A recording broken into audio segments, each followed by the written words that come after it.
এখানে আমি 4 পিস কাতলা মাছের পেটি নিয়ে নিলাম। পেটিটা ভালো করে ধুয়ে তুলে নিলাম। লবণ, হলুদ, সর্ষের তেল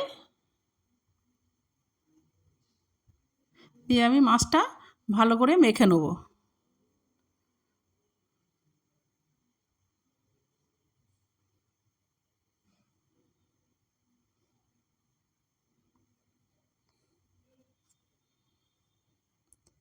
এবার মিক্সে কাজু, পোস্ত এটা আমি মিক্সার করে নেব। মিক্সচার আমার হয়ে গেছে।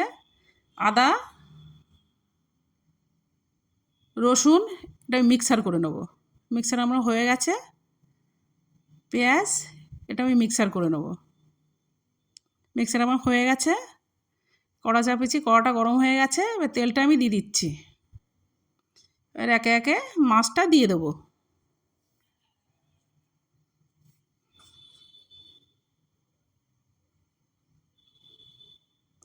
মাছটা আমার ভাজা হয়ে গেছে, তুলে নিচ্ছি। ফোড়নে শুকনো লঙ্কা, তেজপাতা, গোটা গরম মশলা, পেঁয়াজ বাটাটা আমি দিয়ে দিচ্ছি। পেঁয়াজ বাটাটা আমি লাল লাল করে একটু ভেজে নেব। আদা রসুন বাটাটা আমি দিয়ে দিচ্ছি। টমেটো, কাঁচা লঙ্কাটা আমি দিয়ে দিচ্ছি।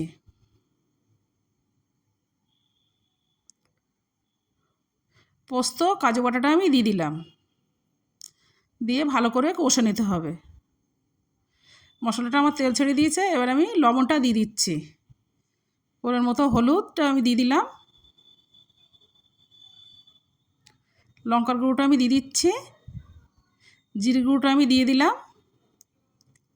পরিমাণ মতো চিনি এটা আমি দিয়ে দিচ্ছি। দিয়ে মশলাটা ভালো করে কষতে হবে, গ্যাসটা লো দিয়ে। মশলাটা আমার কষা হয়ে গেছে। এবার আমি দুধটা দিয়ে দিচ্ছি। ঝোলটা ফুটছে, একে একে মাছগুলো আমি দিয়ে দেবো।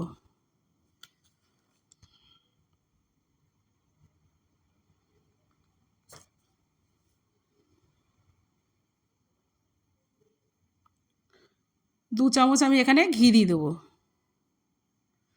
ওপর দিয়ে গরম মশলাটা আমি ছড়িয়ে দেবো।